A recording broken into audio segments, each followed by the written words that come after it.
I'm Haley Steinfeld. I opened the shop I'd worked in since 14 and found it signed over to my little brother. Cameras offline, my login dead, my name nowhere. I left with savings and a garage lease. 5 years later, they showed up to partner. Share your own cutout story in the comments. The open sign buzzed as I unlocked the front door. Lights on, alarm code entered, front counter computer booting. The POS lagged, as usual. A laminated walk-ins welcome sign went on the glass. Grease still sat under my nails from closing the night before. At 9:07, Mom texted, 3:30 yesterday, Desert Ridge UPS store. Sign the papers and get it done. What papers? I wrote back. Ownership papers. Don't worry about it. I've been working at our family shop since I was 14, but when it came time to hand over ownership, my parents gave it all to my brother because he's the youngest son and he listens. The doorbell chimed. Dylan walked in wearing a new polo with our logo, stitched too crisp to have seen real work. Under his arm sat a thick folder and a pen. Hey, he said, dropping it on the counter. Need you to sign a couple spots. Just paperwork. He opened the cover. The first page read, Ownership Transfer Operating Agreement. Next to managing member was his name, Dylan Steinfeld. My name wasn't on the page, not in the header, not on the signature lines. Dad stepped out of the office with a coffee, like he'd timed it. You're a girl, he said. Running things isn't a good fit. Dylan listens. A customer on the waiting bench shifted and stared at the floor. Dylan kept smiling. Can I get a copy? I asked.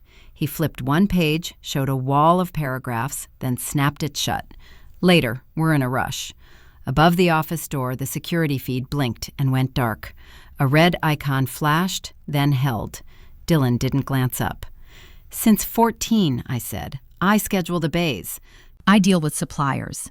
I hire, train, fix mistakes, mine and everyone else's. Mom came in through the side door, apron still tied. You're great at working, she said. Not at owning.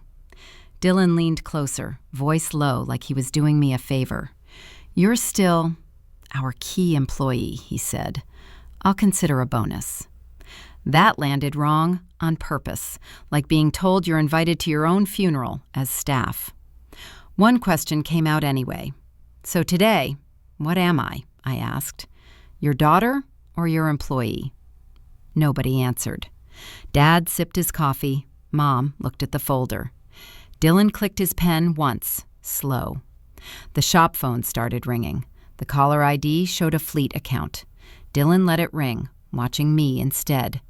His belt clip held a fresh key fob labeled Owner. Dad's eyes stayed on the coffee. The filing cabinet drawer behind the counter sat half open. The tab for Vendor Contracts 2023 to 2024 was gone.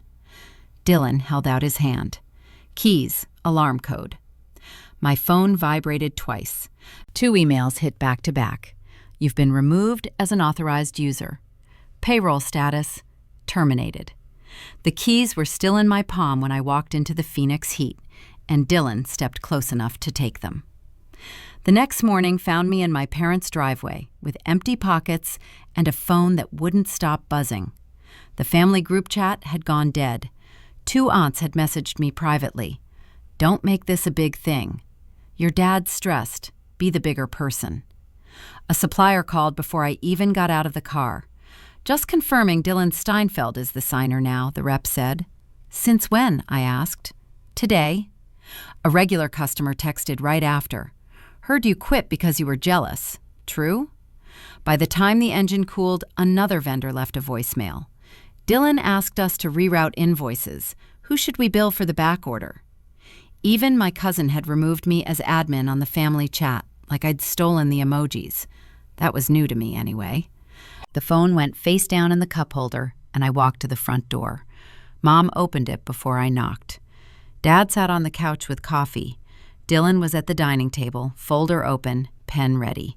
Sit, Mom said. She slid one page across the table. Acknowledgement, printed in that cheerful legal font that always means somebody's losing. Dad tapped the signature line. You sign? We're done, he said.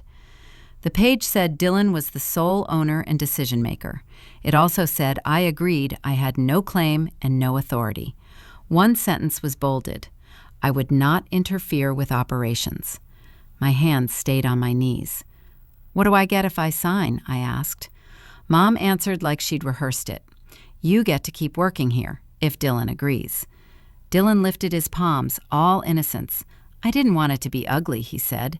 "Everybody expects me to step up. Just don't sabotage me."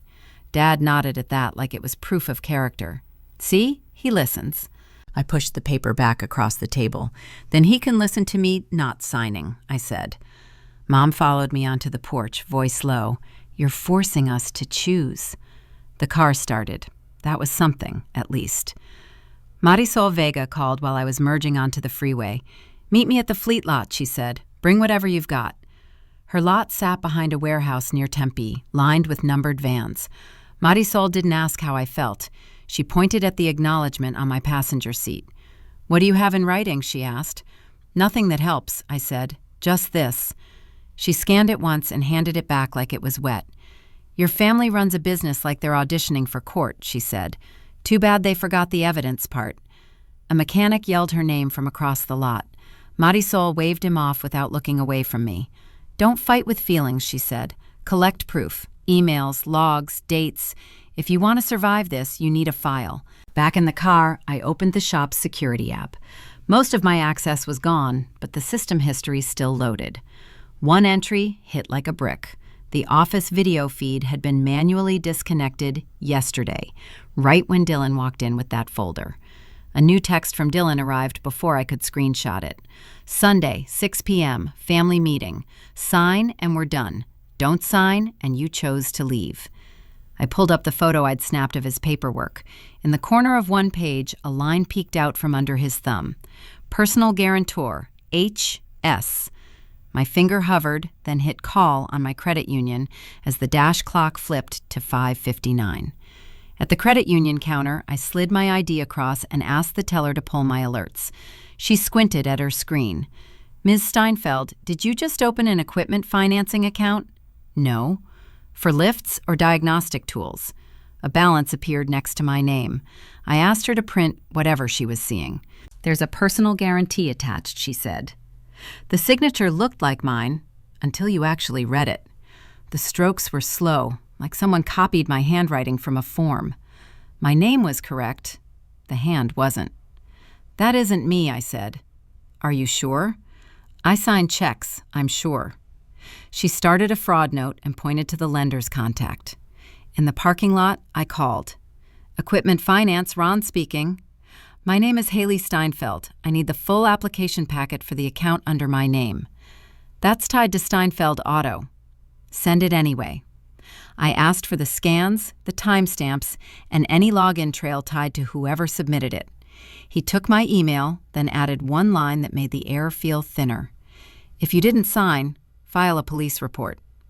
The security app still locked me out, but the system history loaded. Yesterday's log showed the office system manually disconnected at the exact minute Dylan walked in carrying his folder. Not a router problem. A decision. The missing vendor contracts clicked into place. If Dylan controlled the supplier paperwork and the debt story, he controlled the shop.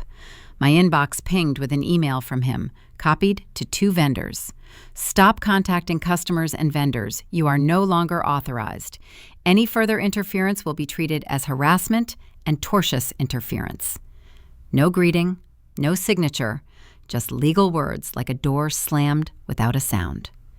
Instead of responding, I drove to the county office and checked the business records kiosk. The LLC listed Dylan as manager. My name wasn't listed at all. Back in my car, the credit union app got a new password and a new PIN. Then I froze my credit with every bureau that would take a request online. At noon, the shop lot was full. Walking in felt normal until it didn't. My jacket still hung behind the counter, and it still came off the hook when I reached for it. Dylan stood at the register, smiling at customers like he'd always been the one doing it. I set the printout on the counter. "Why is my name on a personal guarantee?" "You're making a scene," he said.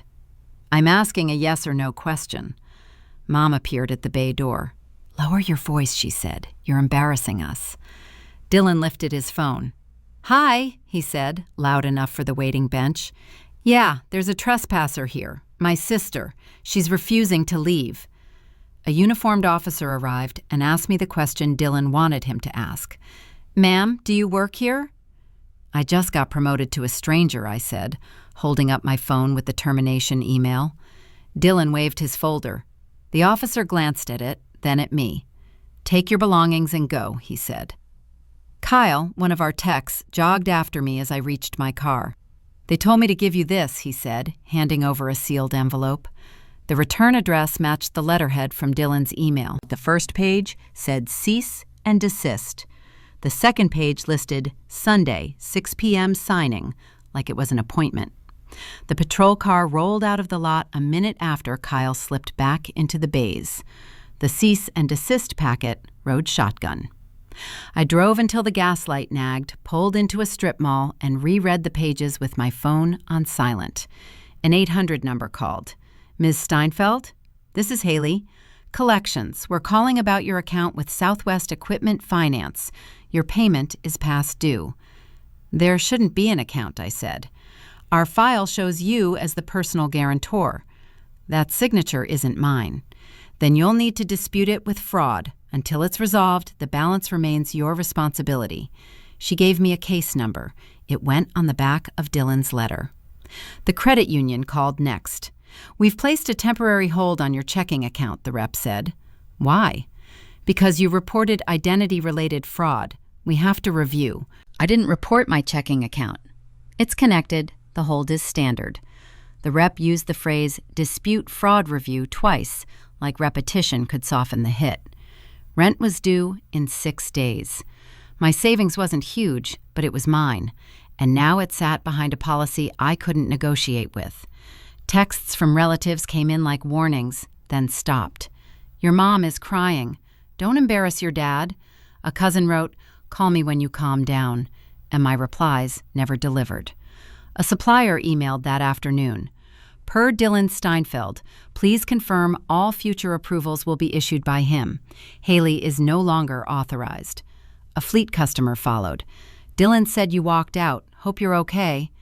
Then Dad left a voicemail, clipped and careful. "You quit, Haley. Don't drag your mother into it. Dylan has to protect the shop." He sounded like testimony. The story had already been filed under tantrum and stamped. A credit alert popped up. A new inquiry from a lender I didn't recognize. Minutes later, an email arrived with a PDF. "Signature verification required within 48 hours. Failure to respond may result in adverse action." I tried to lock down a cheap garage rental. The landlord ran a quick check and paused. "Your score is flagged," he said. "It's a dispute." "That's still a no. Sorry." That door didn't just stay shut. It got bolted while my hand was on the knob. I called the shop's security system provider and asked for the recording from the hour Dylan walked in with the folder. "That segment isn't available," the support guy said. "Why not?" "It shows a manual disconnect. When that happens, there's nothing to retrieve." So the missing vendor binder and the dead recording weren't bad luck. Somebody had pulled the plug on purpose, then acted offended when I noticed. Marisol met me at her fleet lot near Tempe.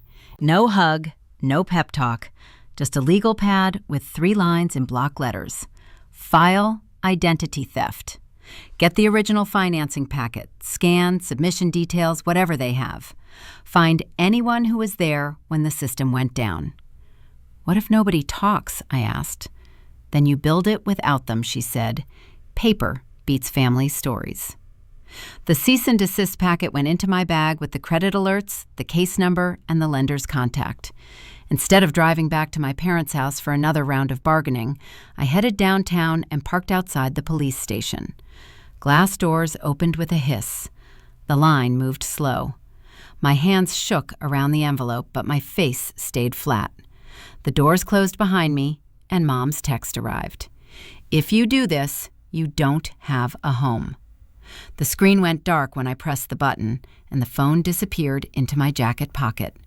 No speech, just a switch flipped. The clerk called another number immediately. Filling in the dates forced everything into plain language. The folder, Dylan's new keys, the email saying payroll was terminated, the unfamiliar signature. Every time I wrote unknown person, it sounded ridiculous because I knew exactly who had benefited. What bothered me most wasn't the betrayal. It was how easy I'd made it. For years, paperwork felt like an insult. Family didn't need signatures, I told myself. Family didn't need emailed confirmations, I told myself. Then I'd turn around and do the hard parts anyway. Vendor calls, scheduling, payroll questions, because it was faster than asking for help. Everyone got used to that speed. After a while, Haley will handle it stopped meaning appreciation and started meaning ownership without title. The officer at the counter finally looked at my documents. "You're saying someone financed equipment in your name?" he asked. "That's what the lender says," I said. "Do you have copies?" I slid the pages across. "Okay, I'll need a timeline, names, any access you still have." A timeline went on the back of a blank form. Not feelings, not family history, just timestamps. She glanced at the section. "Stranger or someone you know?" she asked. "Someone I know," I said. She nodded, like it was worse, and slid the ID back. Marisol texted while I was writing. "Done yet? Meet me outside." She was in her work truck near the curb. "Show me the case number," she said. I read it off. She wrote it on a sticky note, stuck it to my envelope, then handed me a folded sheet with 4 lines. Case number and officer name. Original financing packet, scan and submission details. System log and the minute access was cut. Proof you were somewhere else when they claim you, signed. "How do I prove that?" I asked. Marisol reached into her glove box and pulled out 2 printouts. "Time card and route log," she said. "My fleet, your shift, same day, same window." The page showed my badge swipe and a GPS trace through Tempe at the hour Dylan insisted I'd been at the UPS store. "Keep it clean," she said. "No calls, no visits, paper only." From the lot, I opened my notes app and started replacing the things I'd avoided. New phone number, a P.O. box, a full credit freeze. The list looked cold, but it was usable. A listing for a beat-up garage popped up out near Mesa. Cheap rent, month to month, the kind of place nobody bragged about. My savings covered 1 month's deposit and the first month, barely. My thumb hovered over the credit freeze request. "This may prevent you from opening new accounts," the warning said. I hit confirm as the garage owner called. "If you don't put the deposit down today, I'm giving it to someone else," he said. The transfer screen loaded and a red banner appeared. Accept review. Temporary hold. I parked, stared at the email on my screen, and opened the attachments from Southwest Equipment Finance. Application packet, signature page, audit info, the subject line said. The audit sheet was the part they never mention until you ask 3 times. It listed submission time, device type, and the IP address used to upload the signed guarantee. The IP mapped to the same internet provider and block as my parents' house. Not the shop, not a public hotspot, their living room. Another page was a notarization log from Desert Ridge UPS store. Under Fee Paid By, it read Dylan Steinfeld. Under Signer, it read my name. That was why Mom had texted 3:30 yesterday.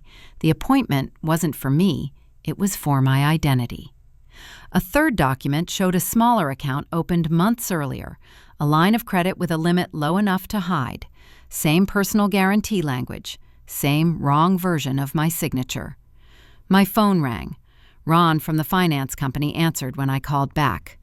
"Can you confirm the upload details in writing?" I asked. "We can send a verification letter," he said. "Include the IP and the notarization record." "I'll note it." While he talked, a new email landed from a vendor I'd known for years. "Per counsel for Steinfeld Auto, we cannot do business with Haley Steinfeld under any trade name. Please direct all purchasing to Dylan." So there was a lawyer now. The story wasn't family drama, it was containment. The letter claimed I'd threatened staff and attempted to poach customers using proprietary lists. It listed my address, my car, even the plate number, like someone wanted to prove they knew where to find me. At the bottom was a court case number, blank except for today's date, and it was copied to vendor email. I texted Kyle, the tech who'd handed me the envelope. "Do you remember who was in the office when the security system went dark?" He replied fast. "Sorry, I can't get involved. Dylan said lawyers. I need my job." The garage owner stepped outside and looked me over like a risk assessment. "You the one from the text?" he asked. "Yes." "You got first and last today?" "My bank put a hold on my account." He exhaled through his nose. "Then I can't do a long lease. I need proof you can pay. That credit freeze thing shows up, you know." "It's temporary," I said. He shrugged. "Everything's temporary until it isn't." I asked if month-to-month was possible, cash deposit, anything. He said he'd think, then disappeared back into the office. In the car, I printed the audit pages at a shipping store and stapled them into a folder by date and time. The police case number went on the cover. An appointment request went to a civil attorney Marisol recommended. Subject line, urgent, identity theft plus business restraining order threat. On the drive back, a process server stepped off the curb near my apartment complex and waved a thick packet. "Haley Marie Steinfeld?" he asked.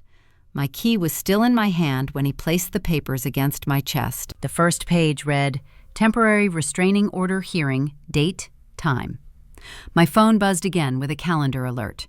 "Your hearing is scheduled in 72 hours. Plastic chairs lined the Maricopa County hallway.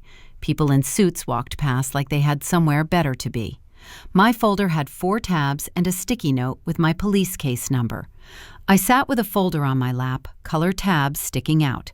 Across from me, Dylan stood with Mom and Dad, their attorney hovering nearby. They weren't sitting down. They were waiting, like the verdict was already written and I was the one late to reading it. Dylan eyed the tabs. "Still doing paperwork?" he said. "Seems like the day for it," I said. His lawyer didn't smile. Mine was a stapler, a highlighter, and Marisol's checklist folded in my pocket. A clerk called our case. We filed into the courtroom. Dylan leaned close to Dad, and Dad nodded once, eyes fixed on the floor. Mom stared at my hands like they were the problem. Dylan's lawyer spoke first. "Your Honor, we're requesting a temporary restraining order for harassment and interference with the family business." "I'd like the restraining order handled first," I said. "Then the identity theft stays under the police report number." The judge nodded. "Order first. Ms. Steinfeld, respond." Tab 1. "This is the lender's audit trail," I said, sliding the pages forward. "Submission time, device, and the IP address used to upload the signed guarantee." Dylan's lawyer waved a hand. "She's upset about ownership. These are allegations." "She's lying," Dylan said. "She quit, and now she's trying to punish us." Mom joined in, soft and sharp at once. "Haley gets emotional," she said. "We're protecting Dylan." Tab 2. "This is the notarization log from Desert Ridge UPS store," I said. "It lists Dylan Steinfeld as the person who paid the fee." "Relevance?" his lawyer asked. "Relevance is the receipt," I said. "It ties him to the signing." The judge looked at Dylan. "Mr. Steinfeld, were you at that UPS store on this date?" she asked. "We run errands," he said. "I don't remember every stop." "Did you pay for a notarization service there at 3:30 p.m.?" the judge asked. His answer started, then died. "I don't recall." Tab 3. "This is the lender's email confirming the same timestamp and the same IP block," I said.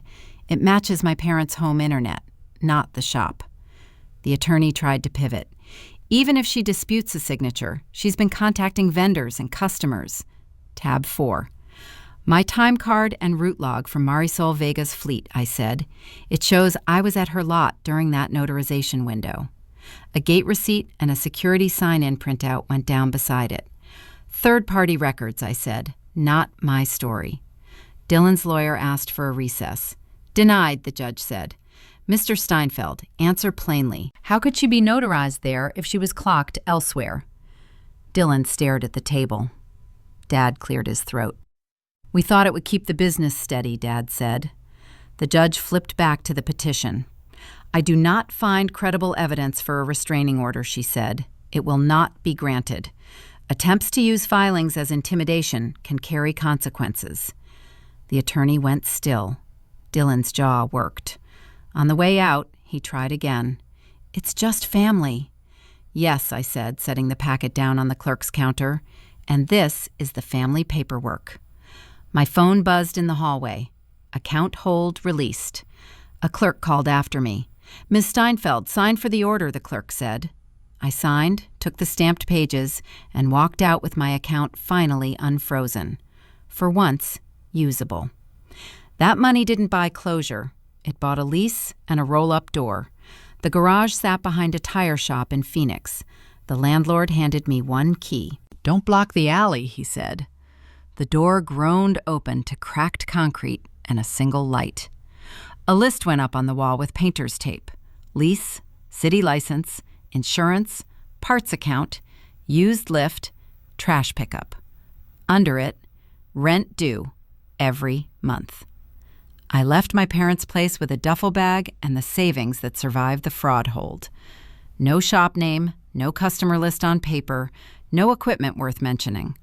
Just a phone, a notebook, and a space I could lock. Work looked familiar, only lonelier. Calls, quotes, sweeping, hauling scrap, driving for parts, then typing invoices at a folding table. When something went wrong, there was nobody to blame and nobody to rescue it. 2 customers found me the first week. They didn't ask for Steinfeld Auto. They asked for Haley.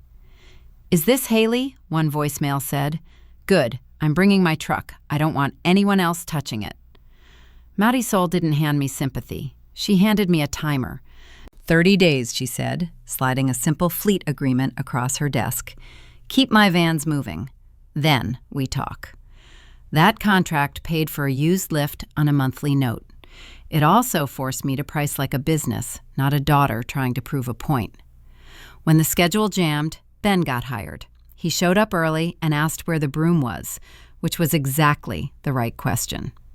By the end of year 1, the waiting bench stayed full. Messages kept coming from people I'd known for years. Not gonna lie, one text said, your brother's shop feels different. Can you fit me in? Year 2 brought a second location across town, more bays and less roof leakage.